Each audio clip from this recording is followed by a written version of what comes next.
Jæja, komið sæl. Við erum velkomin á fundum almenn útboð.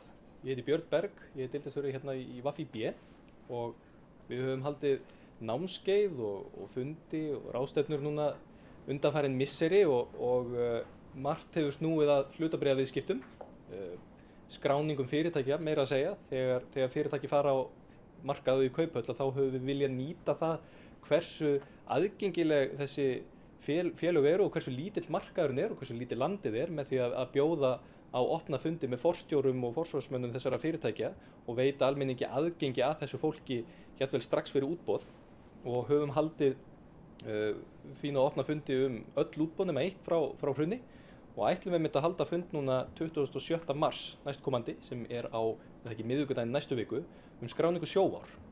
Útboð sjóvár og skráning þeirra þá í kauphöll hefst 27. á fimmtudeginum í næstu viku og við í VFIB munum með þjónust á það útboð, þannig ef einhverjar spurningar vakna til dæmis eftir fundin þáttökuna og útboðið sjálft þá er að gera að hafa samband við okkur.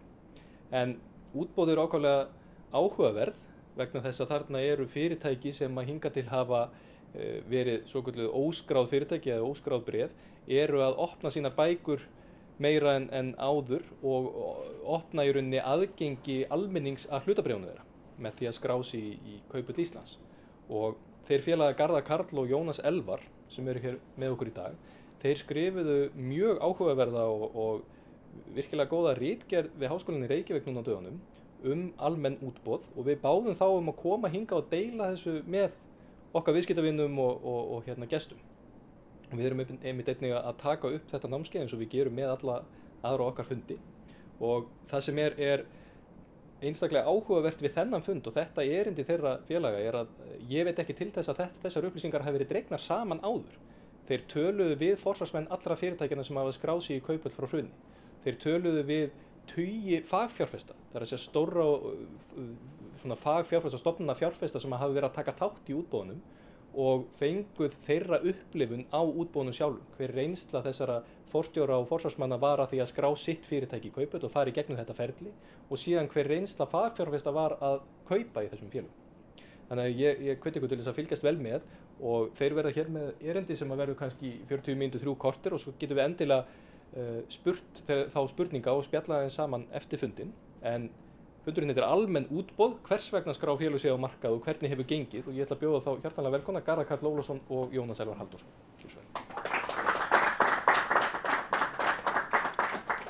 Já, komið sæl og verið velkomin. Ég ætla að sjá svona fyrri partinn og fara svona meira almennt yfir útboðun og hvernig hefur gengið og hverjir eru kostur og gallar þess að skrá sig á markað og síðan mun Jónas taka við að mér og fara svona meira dítelað ofan í hvert félag fyrir sig.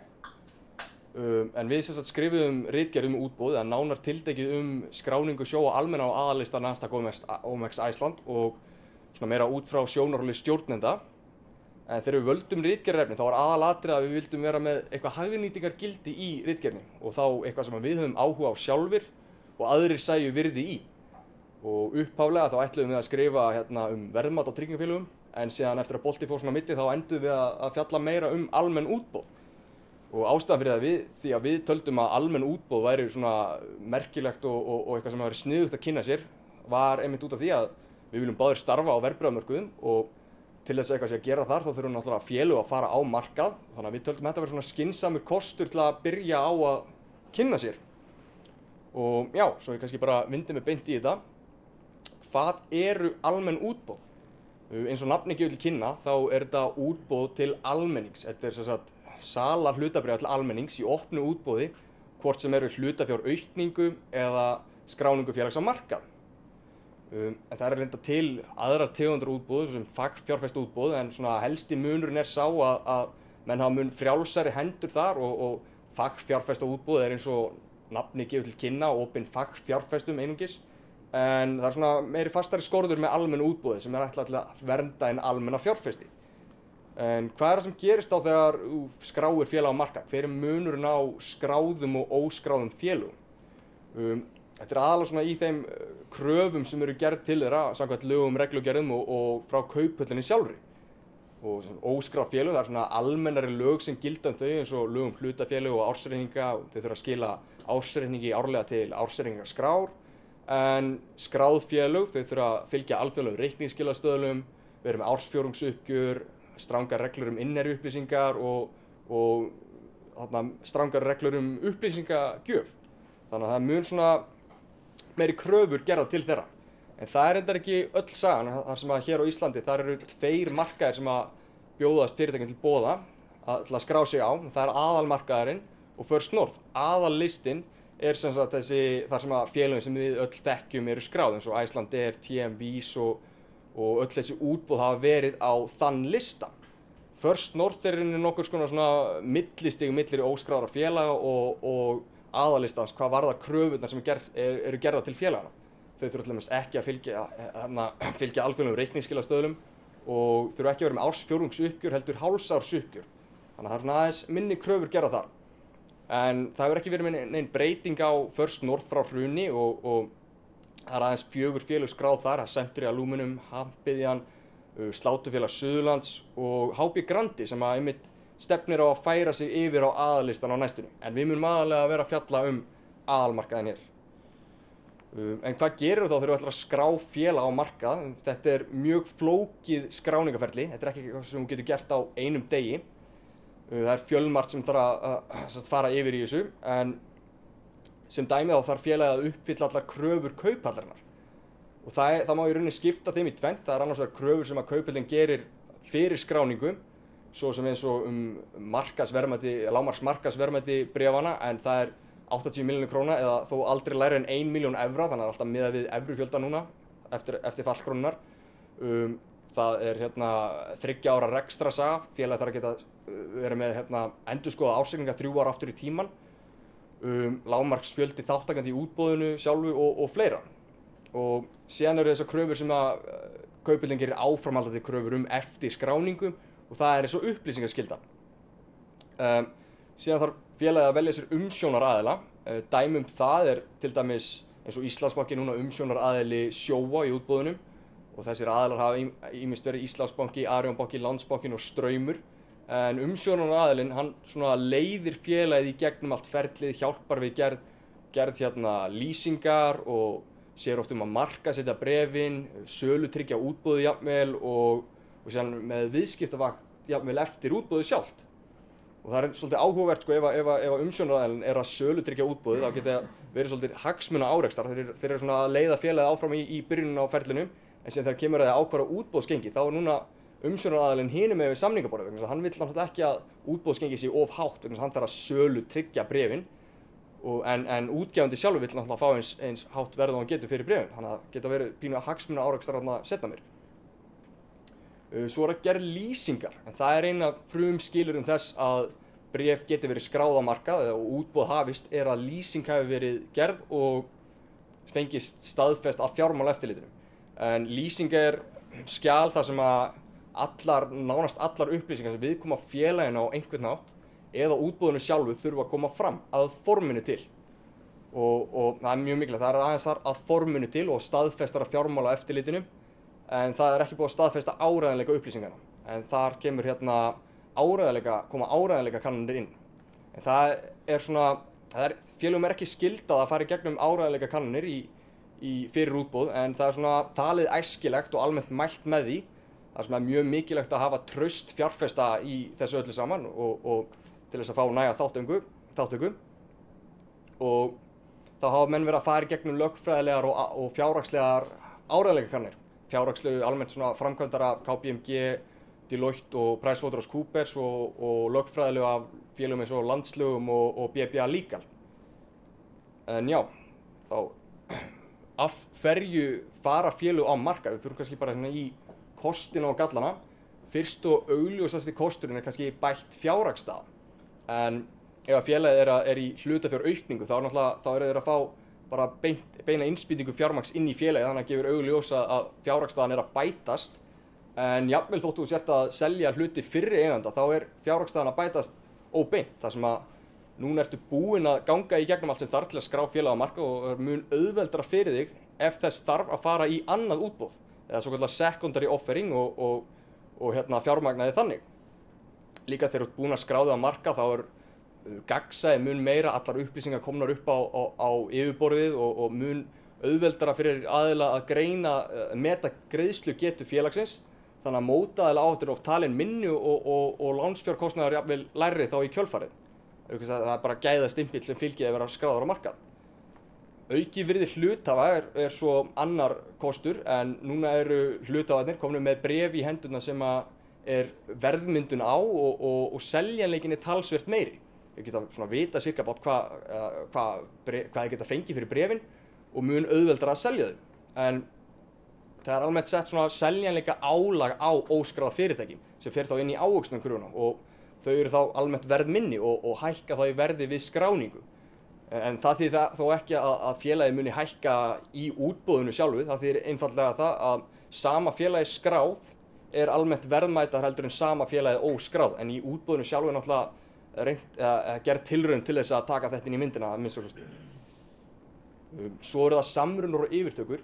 Þetta eru svona mjög fjármagnsfrekar aðgerðir og þetta tengist í rauninni fyrsta punktinum bætta fjárhagsstöðu, að núna hefur félagið mun fleiri tæki og tól til þess að ráðast í þessar aðgerðir. Bæði ef að lánsfjárkostnaður hefur lækkað og auðveldar fyrir að fjármagna sig, geta farið í secondary offering eins og á að nefnt og fjármagna þannig, eða þá einfaldlega greitt fyrir yfirtökuna með eigin bréfum. Og það er náttúrulega, það er alveg hægt með óskráð félag, nema þá er mun erfiðari vinna við samningaborðið. Þú ert ekki með verðmyndun á bréfunum, þá þarf að ákveða gengi þá að fara, auk þess að sá sem að tekur við bréfunum, það er náttúrulega mun meira virði fyrir hann að fá bréf í hendurna sem eru með seljanleika. Það er sem að tengist því. Og svo er það þóknana og launakerfi. En núna er mun meiri sveigjanleiki fyrir skráð fyrirtæki í þeim efnum. Segir sig sjálft, ef þú ert með vilt vera með kaupaukakerfi, tengt kaupréttarsamningu sem dæmi, þá er náttúrulega mun meira virði fyrir þig að hafa kaupréttina í skráðu félagi, þar sem þú veist hversu mikils virði samningarnir eru. En fyrir nú í gallana, þeir eru nú ekki færri. Það er sem dæmi valdmissir fyrri eigenda. Það gefur augljósa ef að fyrri eigendur eru að selja sína hluti, þá náttúrulega missa þeir valdi sem fylgir þeim, en líka þó ef að félagið er í hlutafjáraukningu, þá eru fyrri eigendur að þynna út sinn hlut, þannig að þeir eru alltaf að missa eitthvað vald, nema að nýju bréfin séu atkvæðalaus, eða svo kallað B-hlutabréf. Svo er það útþynning á hagnaði, en þetta er eitthvað sem að margir virðast svona að líta framhjá. Þegar þú ert að fjármagna eigið fé, eða hlutafé, þá er engin svona augljós kostnaður sem þú sér. Það er ekki eitthvað svona útflæði fjármagns eins og gefur út skuldabréf, þú ert að greiða á einhverjum ákveðnum tímum og síðan ert að greiða upphæðan upp á einhverju loka daga. Og með hlutafé er þetta í rauninni akkúrat öfugt. Þú veist ekkert sem fjárfestir hvenær þú færð peninga tilbaka og síðan ertu líka aftar í kröfuröðinni heldur en skuldabréfaeigendur ef eitthvað fyrir úrskeiðis. Þannig að eðlilega þá gera fjárfestar hærri ávöxtunarkröfu til eiginfjár heldur en til skulda. Þannig að þetta er ekki kostnaðarlaust og kostnaður kemur í gegnum ávöxtunarkröfuna sem gerð er til eiginfjár. Þannig að þó þetta sé kannski þægilegri leið til þess að fjármagna félagið, þá er hún ekki kostnaðarlaus. Svo er það upplýsingaskyldan. Flest félög kvarta undan þessu á einn eða annan hátt. Það er annars vegar, það er tvenns konar gallar við þetta. Það er annars vegar náttúrulega sá tími og kostnaður og vesen sem fer í það að vera stanslaust að veita þessar upplýsingar og það fer náttúrulega að vinna í það. Og síðan getur þetta skekkt samkeppnisstöðuna ef þú ert eina félagið í þínum geira sem þarf að vera að opna bækurnar 4 sinnum á ári. Það mun auðveldari fyrir samkeppnin að rýna í þína stöðu heldur en öfugt, þannig að þetta getur skekkt samkeppnisstöðuna svolítið. En félög eins og Hagar hafa reynt að sporna við þessu með að gefa ekki upp upplýsingar sundurliða niður á einingar eins og Bónus og Hagkaup. Þannig að það er reynt að mæta þessu þannig. En það þarf alltaf að setja þessa kosti og galla í samhengi við hvert félag fyrir sig og hvert geira. Eins og núna þegar þriðja stóra tryggingafélagið komið á markað, þá ætti upplýsingaskyldan ekki að vera að skekkja samkeppnisstöðuna mikið þar sem að þeir standa jafnfætis þar. Og síðan ætti kostnaðaraukningin ekki að vera mikill faktor þar sem að tryggingafélögin eru mjög starfa undir mjög þungu regluverki og eru vön mikilli skýrslugjöf til fjármálaeftirlitsins. Þannig að þetta er kannski ekki mikið stökk fyrir þá aðila. Svo er það kvaðir á stjórnendur og hluthafa. Núna eru stjórnendur að sjálfsögðu komnir á innherjalista og þurfa sífellt að passa hvað þeir láta út úr sér og endalaust verið að reyna að veiða eitthvað upp úr þeim, þannig að það er álag sem fylgir því. og svo einnig geta hluthafarnir lent í því að fyrri eigendur lent í því að mega ekki selja bréfin sín í ákveðin tíma í kjölfar útboðsins, eða svo kallar lock-up period, og svo eru stórir hluthafar, ef að eignarhlutur þeirra fer yfir ákveðin mörk, svo sem 5% eða yfir eða undir, þá flögguna skylda á þeim og þeir þurfa að tilkynna það. Þess að eignarhluturinn hafi farið yfir eða undir. Svo fylgir þessu öllu saman ýmis kostnaður, en það er til dæmis eins og bara skráningargjald til kauphallarinnar, þóknun til umsjónaraðila, kostnaður við markaðssetning á bréfunum og sölutryggingu og viðskiptavakt eftir útboð. Þannig að það er endalaust kostnaður við þetta og svo einnig við gerum lýsingar og áreiðanleika kannana, svo er þetta greiða lögfræðingum og endurskoðendum heilmiklar upphæðir. Og sem dæmi þá var stærsta útboð hjá Eimskip og einnig dýrasta útboð, það kostaði 227 milljónir, en það litaðist líka svolítið að því að þeir þurftu að gera áreiðanleika kannanir erlendis, þannig að þetta getur verið heilmikill peningur sem fer í þetta. Svo er það aukinn þrýstingur frá hluthöfum og markaðsaðilum, en það er nú svona spurning hvort að þetta sé galli í augum hluthafanna sjálfra, þetta er svona meira í augum stjórnenda, en núna er meiri hætta á svokölluðum óvinveittum yfirtökum. Og svo er náttúrulega mikill þrýstingur frá markaðsaðilum kannski með að sýna einhverjar ákveðnar tölur í næsta uppgjöri og þá hugsa sumir að stjórnendur geta verið að fara að fórna langtíma hagsmunum til þess að ná einhverjum ákveðnum árangri í næstu uppgjörum. Það geti verið að skaða fyrirtækið til lengri tíma. En síðan er eitt sem kannski vantar hérna inn á, en það er einn aukni sýnileiki sem fylgir þessu. Það er svona bæði kostur og galli, það er svona mismunandi eftir því hvernig menn líta á þetta og fer eftir í hvaða rekstri þú ert. Og það er náttúrulega, það er tvíeggja sverð. Það er náttúrulega aukni sýnileikinn magnar allt upp sem þú lendir í. Góðu hlutinir fá meiri umfjöllun og líka þeir slæmu. Menn hafa, svona mismunandi skoðanir á því. En ef við förum í útboðin frá hruni, þá hafa verið fjölmörg útboð, 7 verið ef við tökum ekki með hlutafjáraukningu Icelandair 2010, við erum bara með skráningarnar á markað, þá myndu svolítið sérstakar aðstæður eftir hrun. Fjölmörg félög sem komust í hendur eigenda sem stemdu ekki á langtíma eigu þeirra eftir endurskipulagningar og fullnustuaðgerðir, og sumir aðalega voru beinlínis undir pressu frá samkeppniseftirlitinu um að losa sig við þessar eignir, eins og Arion banki var undir pressu að losa sig við Haga á sínum tíma. Þannig að var svona þrýstingur á að skrá félög á markað. En á sama tíma hafði lokast innanlands mikið fjármagn í fjármagnshöftum og með fáa fjárfestingarkosti. Þannig að það sem hefur svolítið verið að skýra þróunina seinustu ári er að þessi eftirspurnin í þessu fjármagni hefur verið að mæta svolítið þessum þrýstingi á félög að skrá sig, og þetta hefur svona matchað svolítið saman. En sem hefur verið svona ágætis hækkunarfasi senastliðin ár. En þess ber að geta að það sem við erum að merkja inn logoðun á félögunum, það sem við fóru inn á markað, þetta er ekki það sem við fóru inn í vísitöluna sjálfa. Þetta er vísitalan í bakgrunn og síðan félögun merkt inn á dagsetningnum sem við fóru á markað, en ekki inn í vísitöluna. En já, eins og segi, það hefur verið mikill áhugi meðal fagfjárfesta á útboðunum, en það hafa fjárfestingarkostir ekki verið margir í höftunum, en þetta er partur af könnuninu sem við gerum meðal fagfjárfesta, en 86% af þeim höfðu tekið þátt í almennu útboði eða fagfjárfesta útboði síðustu 12 mánuði, og af þeim höfðu þriðjungur tekið þátt í þeim öllum og flestir í 4 eða 5, og þarna höfðu aðeins 6 útboð átt sér stað, en einn er ekki inn í þessu. En ef við skoðum síðan verðbreytingar á fyrsta degi og svo 6 mánuði seinna eftir útboðið, þá sést að svona miklar hækkanir hafa verið að einkenna þetta svona í flestum tilvikum að Vodafone undanskildum. Og eins og við sjáum með TM 33% hækkunin á fyrsta degi, þá er náttúrulega alveg ágætis ávöxtun fyrir 1 dag. En það er kannski vafasamt að horfa á þetta og meta félögin eitthvað út frá þessu, vegna þess að þessar hækkanir geta einfaldlega þýtt að markaðsaðstæður á þessum tíma hafi einfaldlega verið hagstæðar, og eða þá að útboðsgengi hafi verið bara of lágt. En ég meina, hvernig metur maður árangursríkt útboð? Jú, ef ég tók þátt í útboðu TM á þessum tíma, þá er ég mjög ánægður með mitt, en ef ég var fyrri eigandi, þá hlýt ég náttúrulega að spyrja mig hvort að bréfin hafi ekki verið undir verðlög þarna á þessum tíma. En eins og sjá má þá hafa svona hækkanir einkennt þetta í flestum tilvikum og þá sérstaklega með tryggingafélögum 2 sem hafa hækkað yfir 40% á fyrstu 6 mánuðum.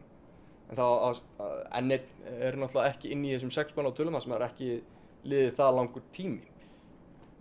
En við skoðum svo hérna hlutfall eiginfjár sem var selt í útboðinu og sölu virði útboðana. Þá sést að Eimskip var stærsta útboð og Vís þar á eftir. En Eimskip var, gaman að segja frá því, var einmitt stærsta útboðið á Norðurlöndunum á þessu ári.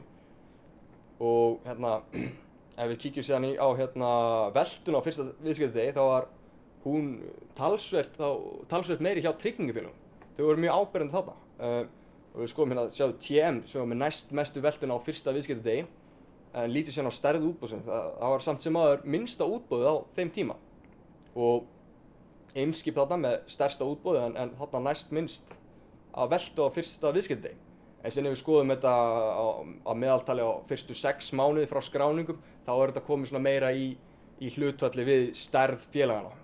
Eimskip þarna hæst og Vís þar á eftir. En já, ég ætlaði bara svona að fara svona meira almennt yfir þetta eins og þessar tölur og núna ætlaði Jónas að taka við og fara meira dítelað ofan í hvert félag fyrir sig og svona aðdragandan á hverju skráningu og hvað einkenndi skráninguna á hverju félagi fyrir sig. Já, eins og Garri segir, þá ætlum við líka að fara kannski aðeins yfir svona aðdraganda hvers útboðs og svona hvernig félagunum hefur vegnað í kjölfarið og snerta kannski létt á svona þeim lærdóm sem að stjórnendur hafa dregið af ferlinu hverju sinni. Og þá var alltaf fyrsta félagið Hagar sem hefðu komist í hendur Arion banka í kjölfar hrunsins. Og þetta var svona, spennandi fjárfestingskostur. Þetta var náttúrulega félagi í nýjum geira sem bauð upp á svona áhættudreifingu fyrir fjárfesta og á þeim tíma kannski eina félagi sem var með svona kannski trúverða og virka arðgreiðslustefnu. Og áhuginn var náttúrulega eftir því. Það sem einkenndi kannski ferli á hugum helst, það var hversu langt það var. Ferli var allt í allt einhver 2 ár en þó með vissum hléum. Það þurfti meðal annars að selja 10-11 út úr samsteypunni, kjötmerkingamáli svokallaða sem Hagar gerðu sátt við samkeppniseftirlitið hægði mikið af ferlinu. Einnig ákvað bankinn líka að stoppa ferlið í miðinu til að fá eins og svokallaðan kjölfestufjárfesti til að svona leiða fyrirtæki í gegnum skráninguna. En svona sá lærdómi sem að stjórnendur þar nefndu meðal annars við okkur var sá að skráningamarka þarf ekkert endilega að kalla á gríðarlega aukningu rekstrarkostnaðar. Það er búið að vara þau við að það þurfti að bæta við starfsfólki í fjárfestatengla, samstæðuuppgjör, almannatengsla og hvað eina annað. En það sem að starfsmenn Haga hafi verið gert að þau verið bara skipt þessu milli sín og einfaldlega tekið þetta á kassan. Og eins og segja, aukning rekstrarkostnaðar þannig tiltölulega lítil svona við skráninguna. Næst var það síðan fasteignafélagið Reginn. En Reginn var félag stofnað utan þær fasteignir sem að Landsbankinn leysti til sín í hruninu og félaginn var stilt svolítið upp þannig að Reginn var móðurfélag yfir síðan nokkru minni eignum sem var svona skipt upp eftir eignaflokkum. Þannig voru kannski þróunareignir í einu félagi, verslunarfasteignir í einu félagi og svo framvegis. Og þegar ákveðið var að setja félag á markað sem var kannski gert í svolítið skyndi, enda eins og áður segir, bankinn undir mikilli pressu frá samkeppniseftirlitinu, það kom þessi uppbygging rosalega vel því að það var hægt að ýta því sem að menn kannski töldu vera svona minna spennandi eignir bara út úr félaginu og þannig sníða svolítið þannig að það mátti kannski telja það svona spennandi fjárfestingarkost. En Reginn hefur eins og höfum náttúrulega vegnað vel og það sem er líka skemmtilegt Reginn að þetta er kannski svona það félag sem hefur nýtt sér kosti þess að vera skráð á markað hvað best. Og það er kannski fyrst að nefna að stutt eftir skráninguna þá endurfjármagnaði félagið sig strax á töluvert betri kjörum heldur en það var á fyrir skráningu sem er kannski svona ein stór skýring í þessum hækkunarfasa sem hefur svona legið í gegnum línuritið eins og við sjáum. En nýjasta dæmi er kannski líka þessi yfirtaka á fasteignafélaginu Klasa sem var á stóru hluta greidd með eigið fé og tala stjórnendur Reginns að það muni auka tekjur félagsins einhver 30% á þessu rekstrarári. En sá lærdómur sem að Reginn kannski talaði helst að stjórnendur Reginns töluðu var meðal annars sá að í svona löngu og ströngu ferli eins og skráning hversu mikilvægt það að vera með bæði fjölbreytt og reynslumikil teymi því að það endalaust hólur sem hægt að detta úr og þá lögðu þau líka dálítið áherslu á það að nýta sér þá þekkingu sem býr bæði inn í kauphöllinni og eins inn í fjármálaeftirlitinu. Þarna eru svona helstu, ég getur sagt sérfræðingarnir í vissum þætti útboðsins og náttúrulega að gera að mjólka það vitneskju eins og menn mögulega geta. Það er líka svolítið skemmtilegt að skoða í sambandi við útboð Reyins að í einni spurningunni sem við lögðum fyrir þessa fagfjárfesta var spurt að því hver eru svona helstu áhyggjunaratriðin sem félög standa frammi fyrir þegar farið er í almennt útboð. Og þar voru 86% sem nefndu þetta yfirvegaðing bréfa í útboðinu og eins og segi, skemmtileg ljósi Reyins því að eigandi félagsins, Landsbankinn, hafði svona ákveðið verðbili í huga fyrir skráninguna en sá svo einfaldlega ekki fram á að stóri fjárfestar, og það var helst nefndir lífeyrissjóðirnir, sæju sig fram á að taka einfaldlega þátt á því verðbili sem að bankinn hugðist fara með félagið út á. Þannig að það var ákveðið að lækka það og lækka það verulega og jafnvel þrátt fyrir þessa lækkun þá var það útboðsgengi sem að félagið fór svo á markað á í neðri mörkum þessa verðbils. En þá var komið af Eimskipafélaginu, en Eimskipafélagið gekk í gegnum fjárhagslega endurskipulagningu 2009 og í þessari endurskipulagningu þá var stórum hluta af skuldir félagsins breyttir í eigið fé, þannig að það var strax ljóst að margir eigendur voru ekki þarna inni sem langtíma fjárfestar og stjórnendur þannig gerðu sinni grein fyrir því að félagið yrði skráð á markað á næstu árum og reyndu kannski svolítið að haga rekstrinum eftir því. Eimskip var líka svona skemmtileg fjárfestingarkostur í þessum útboðum því að þetta er eina félagurinn sem hefur boðið upp á svona erlend tekjustreymi þó að vissulega hafi náttúrulega verið fyrirtæki fyrir á sem buðu upp á slíkan kost. Það stóð kannski náttúrulega upp úr í Eimskipaferlunni en náttúrulega kaupaukamáli sem örugglega flestir hafa heyrt og þarna kemur náttúrulega inn á það að hversu gríðarlega mikilvægt það er bæði fyrir stjórnendur og almannatengla að vera í viðbragðsstöðu allt fram á seinasta dag og meira segja lengur af því að þóttu á svona hlutir eins og kaupaukakerfi sem voru opinberar upplýsingar allt frá endurskipulagningu að geta svona hluti poppað upp eins og hjá þeim 1-2 dögum fyrir útboð og það skiptir miklu máli að vera í viðbragðsstöðu og helst með einhvers konar viðbragðsáætlun. En útboðinu var engu að síður tekið vel og félagið hækkaði 8% eftir skráningu á fyrsta skráningardegi og var svona í myndarlegum hækkunarfasa þangað til eins og sjáum hérna bæði á miðjugrafinu og síðan hérna lengst til hægri að hefur tekið svona myndarlegan skell í kjölfar hérna tveggja uppgjöra og vissulega hafa það svona rétt svona lítilega á kútnum og senustu svona 10 dögum. Þá var komið að fjarskiptum eða Vodafone eins og við þekkjum flest. Það sem einkenndi ferli að þeim var hversu snögglega félagið var drifið á markað. Bæði eigendur og stjórnendur vildu kannski ekki vera að setja svona lítið félag á markað of nálægt öðru stærri félagi, voru það helst að hugsa til náttúrulega Eimskip og Vís. En sáu einhvern glugga þarna á milli og það sem var gert að það voru bara allir starfsmenn kallaðir inn úr sumarleyfi og stjórnendur kistu fjölskylduna bless og eins og það segi félagið svolítið svona drifið á markað. En það var samt sem áður kannski ekkert í skráningaferlinu sjálfu sem var svona ábótavant en þetta félag fullkomið dæmi það að skráningu lýkur ekki á skráningardag. Heldur það lífið eftir skráningu líka sem skiptir kannski ekki síður miklu máli. Og það er alltaf sem sjáum á miðri myndinni þegar að gengi bréfana tekur þarna lóðrétta dífu í kjölfar fyrsta uppgjörs eftir skráningu. Og það má kannski velta því svolítið fyrir sér hefðu stjórnendur mögulega geta kannski stýrt væntingu markaðar á einhvern hátt.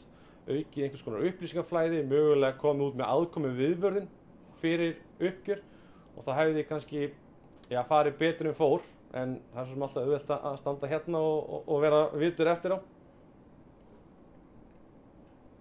Síðan komið að Vís og TM sem á markaði komu tryggingafélagana aftur í kaupöllina og gríðarlega svona skemmtilega áhættudreifingu fyrir fjárfesta.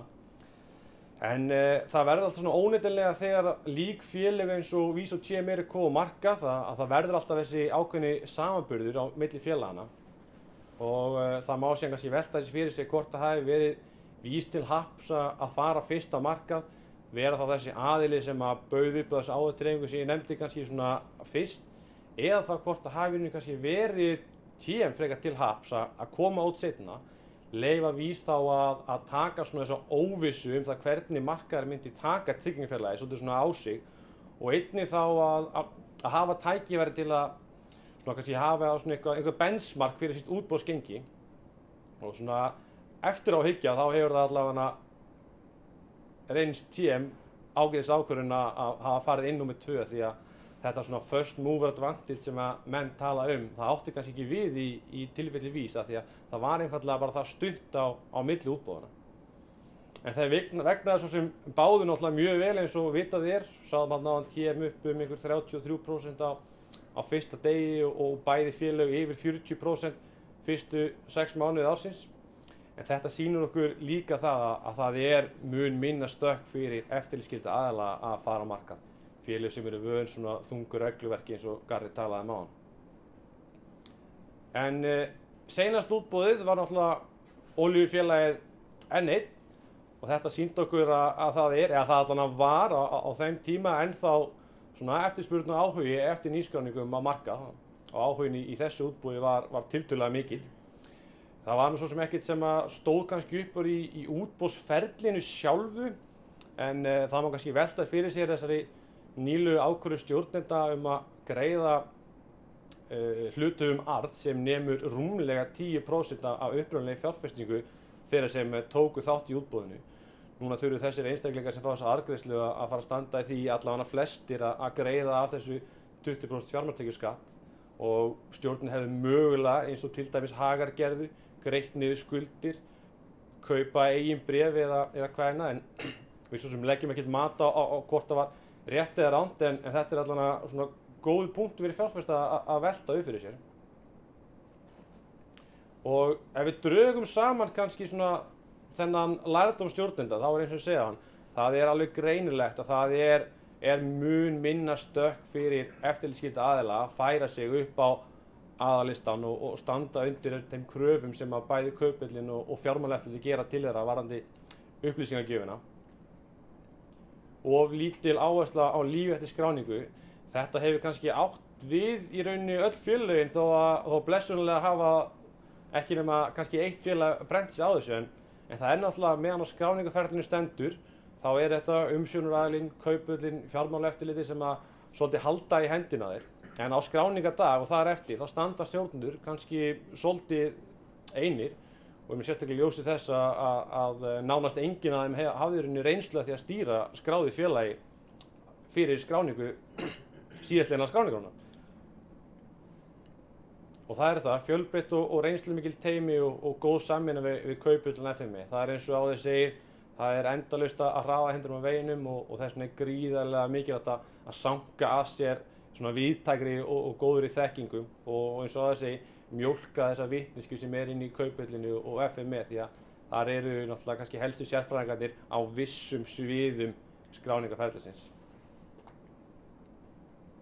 Og það hafa almannatengla í viðbragðsstöðu. Þarna eru náttúrulega vísað til Kaupaukamálsins á Eimskip en það má líka svo sem nefna Hagar lentu í því að það voru samningar fyrir stjórnenda sem lágu út og þótt að vissulega hafa kannski ekki haft mikil áhrif á útboðið og þá geta svona alltaf hlutir skapað vont umtal og þessi samningar til dæmis höfðu nákvæmlega ekkert með rekstur félagsins á þeim tíma að gera en þeir blessunarlega sluppu vel út af því og þá kannski svona að lokum að það í þessu eins og öllu öðru að góður undirbúningur algjört lykilatriði. Það að sjálfsögðu alltaf hægt að gera það kannski í quick and dirty en það má kannski spyrja sig hver útkoman í því myndi verða. Og velgengni síðastlega útboða alls engin trygging á áframhaldandi velgengni. Félög náttúrulega eins misjöfn og öðru mörg, verðlagning getur verið röng eða einfaldlega bara önnur stemninga á markaðnum.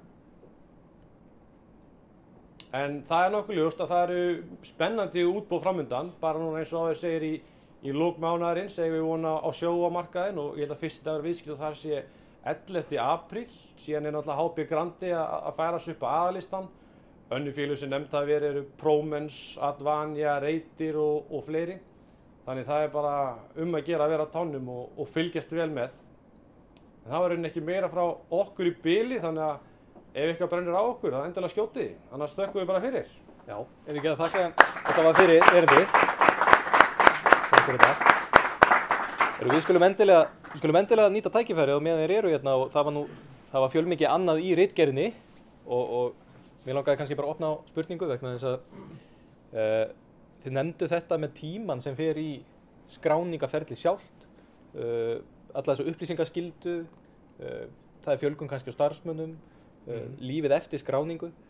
Að hverju miklu leyti haldið að þetta skipti máli þar að segja að starfsmenn fyrirtækisins get ekki sinnt bara daglegum rekstri fyrirtækisins, heldur þurfa að vera að velta þessu málum fyrir sér, skráningaferlinu sjálfu og síðan samskiptum við hluthafa og kaupendur og svo framvegis.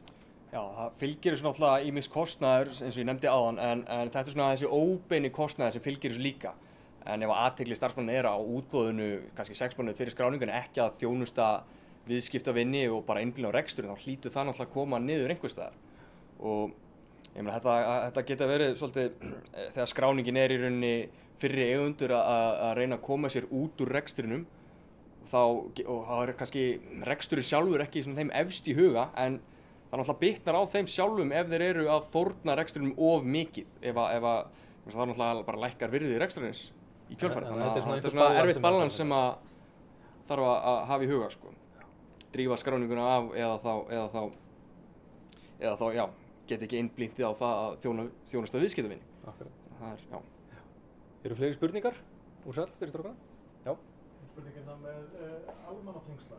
Við töluðum svolítið það að könnuðu það eitthvað sérstaklega hvort að fyrirtækin hafi sett einhverja viðbragðsáætlanir sérstaklega á stað við að fara á markaði, bætti eitthvað almannatengsla teymi eða gengur frá því að vera svona meira. Ég kannski endurtek fyrir upptökuna, það er verið að spyrja hvort að þau tekið eftir því að fyrirtækin hafi sérstaklega sett einhverja viðbragðsáætlun á stað eða velt sér mikið upp úr þá almannatenglum og hvernig er tekið á einhverjum málum sem kemur. Sko við könnuðum nú ekki í öllum tilvikum en við ræddum náttúrulega stór punktur í Eimskipaspjallinu sem við áttum og þar hafa þetta ekkert kvartað að þeim bara yfir höfuð og þeir viðurkenna líka svolítið að þetta hafi verið ábótavant í þeirra ferli.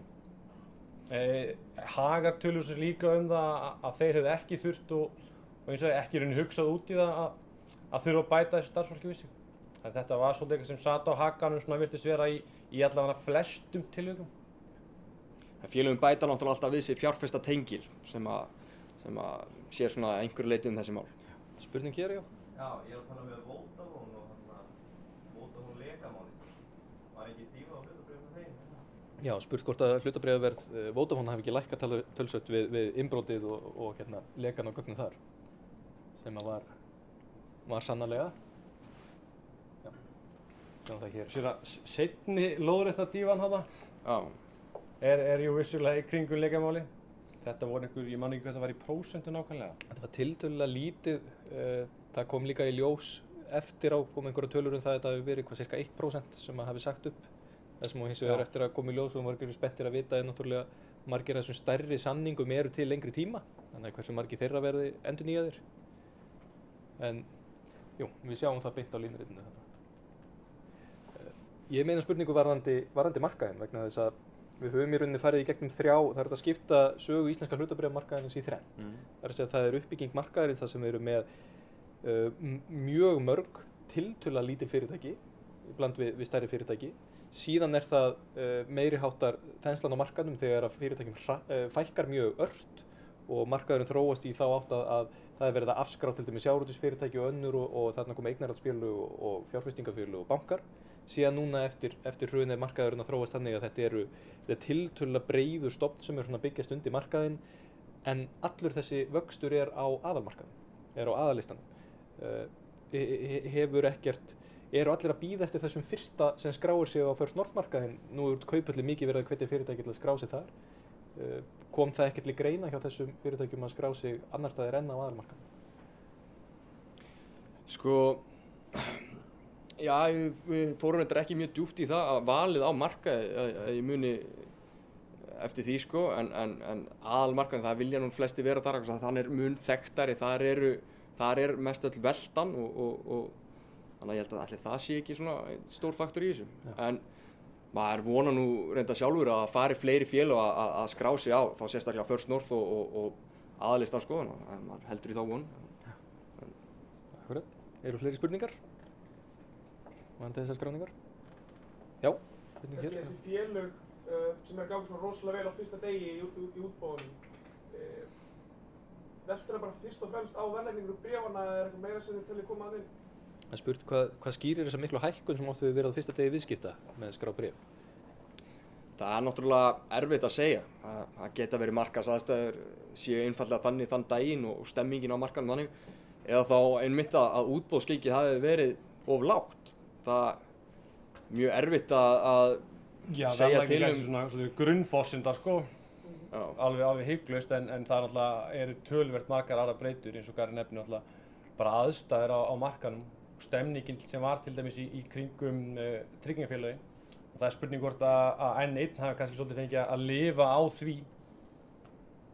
Og þá eru þið væntanlega að tala um það ekki að í þessum útboðum fengu almennir fjárfestar sem að tóku þátt höfðu kannski tekið frá ákveðna peninga til þess að skrá sig og fengu mun minna en þeir höfðu beðið og ákváðu þá kannski að bæta við eða kaupa meira strax eftir á fyrsta degi.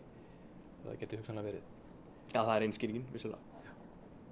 En varðandi fagfjárfestina sjálfa vegna þess að sem er náttúrulega áhugavert við þessar ritgerðir að þeir taki bæði fyrirtækin sjálf og svona þeirra upplifun að þessu ferli öll var og síðan eru þið hinum með borðið líka að sjá fjárfestana og hvað þeir eru að skoða. Það er almenn þáttaka hjá þeim öllum. Náðu þeir að rökstyðja þetta þokkalega fannst ykkur svona maður vonar að sjálfsögðu að menn sé ekki að taka þátt í öllum útboðum bara til að taka þátt í þeim öllum. Hafa menn þá verið svona hrifnir af þessum félögum sem hafa verið að skrá sig og þau hafi þá verið á sanngjörnu verði eða eitthvað? Já, ætli það sé ekki bara skortur af fjárfestingarkostum sem spili stóran þátt í þessu líka. Það sé svona þáttur af þessu öllu saman. Það sé svona grunnforsendan því að það var alltaf skemmt að sjá hvað þáttakan var mikið en við spurðum líka hvort að fjárfestar sæju einhverja svona myndun bólu á Íslandi og ekki endilega bólu heldur hugsanlega kannski einhverja myndun og það voru yfirgnæfandi sem að sögðu að það væri annarkvort lítil, mikil eða einhver myndun. Já. Sem er samt í þversagni við greiningadeildir nýverið sko, þannig að maður veit ekki með það sko. Og þeir nefndu það að það ekki rétt á fleiri mörkum en bara hlutabréfmörkum. Já. Jú, þetta á skuldabréf og eitthvað á fasteignamarkaði líka sko. Það var önnur spurning hérna aftur að það ekki. Já. Út af gjaldeyrishöftunum, hvað teljið þið að þessi félög sem eru núna að skráa markað séu almennt undirverðlög eða yfirverðlög út af höftunum? Spurt hvort þið teljið að félög séu undirverðlög eða yfirverðlög vegna haftana, með áhrif á haftana. Sko, maður verður náttúrulega að meta félögum með við þar aðstöðu sem maður býr í. Ef að maður gæti farið og væri frjáls að fjárfesta annars þar, þá stór ef ég að fólk væri með sömu dreifingu á eignum eða væri með hlutafélagsbréfakaupin í sömu eignum hérna, safnið sitt. Þannig að ég held að það spila alveg stóran þátt inn í þetta. En já, það er erfitt að segja, við erum náttúrulega með mikið fjármagn lokað inni sem er að leita í þessi félög en síðan hafa aðrir bent á að ef þú ert að horfa á kennitölu eins og price earnings þá sé markaðurinn hér ekki neitt öfgakennt verðlag miðað við markaðina erlendis en þá kemur náttúrulega önnur spurning, eru markaðir erlendis þá og það býr bara til aðra spurningu en og maður líka bæta því við að forstjóri Kauphallarinnar Páll Harðarson hefur sagt að gjaldeyrishöftin séu mjög skaðleg fyrir markaðinn þannig að hann hefur sjálfur talað mikið fyrir afléttingu á hafta. Já, ég held að það sé alveg hreint mál að gjaldeyrishöftin eru ekki jákvæð í þessu samhengi.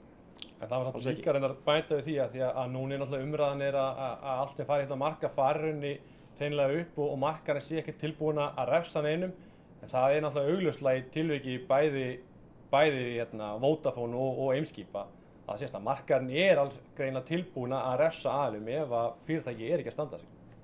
Þannig að þetta er ekki bara exponential upp á við sko. Akkurat, önnur spurning hér. Já, þið einblíðið ekki svolítið á sjóvá þegar voru við skrifið ritgerðina. Það var eitthvað með það. Spurt hvort að það hefði verið einblínt á sjóvá við gerð ritgerðina. Spurninguna var ef það var svo, hvernig metið möguleika þeirra í samburði innflýgingu Og þá spurt hvernig möguleika sjóvár eru í samburði við TM og VÍS. Sko, við náttúrulega höfum ekki gert neitt verðmat á sjóvá, þannig að við kannski ekki dæmum ekkert sjóvá út sem kannski fjárfestingarkost í útboðinu að leita því, en við náttúrulega skoðum rekstur félagsins og þetta er vel rekið félag og spennandi félag með svona traust samsett hlutfall og því líkt, En hvort það eigi að fjárfesta í því eða ekki væri svolítið óbyrgt af okkur að dæma sko. Við hvetjum náttúrulega fólk til þess að mæta á fundin okkar 27. og senda spurningar vegna þess að þarna verða forstjóri fyrirtækisins, fjármálastjóri og fjárfestingastjóri. Þetta er í fyrsta skipti sem við fáum í paneli með okkur þann sem að sjá fjárfestingafélagsins vegna þess að tryggingafélög eru annars vegar eins og Jónas var að nefna varðandi þetta samsetta hlutfall sem þar að segja hversu mikið eru þeir að græða á því að reka tryggingafélag, bara tryggingareksturinn sjálfur. Og svo það hins vegar sem stóra máli í rekstri tryggingafélagi það ávaxta peninga, að fjárfesta. Og við munum fá þann sem að sér þessar fjárfestingar og við verðum að nýta okkur þetta tækifæri sem býðst ekkert í útlöndum, það að geta spurt þessa aðila degi fyrir útboð bara gagnrýnna og erfiðara spurninga og þá þetta að senda okkur á Twitter eða tölvupósti og við munum spyrja þessari spurninga á fundinum í beinni. Þetta er einmitt partur af því sem svona skemmtilega við að meta tryggingafélög en eins og árangurinn á TM. TM með mjög mikið af hlutabréfum í sínu safni og seinasta ár var mjög gott á hlutabréfamarkaði á meðan Vísir með meira svona hlutfall af skuldabréfum, þannig að það getur kannski svona skýrt ákveðin mun á ávöxtun á bréfunum. Svona gaman að maður þarf alltaf að skoða hvaða fjárfestingar tryggingafélagið er með og einnig síðan tryggingareksturinn sjálfan. Kannski ef ég summa aðeins upp eða kemur spurning sem er kannski erfitt að svara en þið hittuðu þetta fólk og töluðu við forsvarsmenn þessara fyrirtækja. Eftir á að hyggja, nú eru þessi félög mörg eins og Hagar og Reginn búin að vera lengi í Kauphöllinni eða tiltölulega lengi. Hver ef þið ættu bara að summa það upp einfalt, sjá menn eitthvað eftir því að hafa skráð fyrirtæki í Kauphöll eða reyndist þetta vel fyrir fyrirtæki sem þeir upp staðið? Ég held að enginn hafi viljað láta út úr sér að hann sæi eftir því sko, en ég held að menn hafi verið svona misánægð með þetta allt saman en hann nefndi að sjálfsögðu enginn að hann sæi eftir því sko. Og voruð þið þá að tala til dæmis persónulega þar sem að fer kannski mikil vinna og stress hjá viðkomandi forstjóra? En það er best að hafa það náttúrulega í huga að öll þessi félög að fara á markaðurinn til þess að losa eignarhlut en ekki til að ná sig kannski auki fjármagn inn í reksturinn, þannig að hvort að stjórnendur hefðu ákveðið þetta að fyrirbræða að fara á markaði, allan ekki í öllum tilvikum, held ég alveg örugglega. Er einhver spurning að lokum? Nei. Þá þökkum við þeim bara kærlega fyrir, Garðari og Jónasi, fyrir flottan fyrirlestur og góð svör. Og takk ykkur fyrir komuna. Takk. Takk fyrir komuna.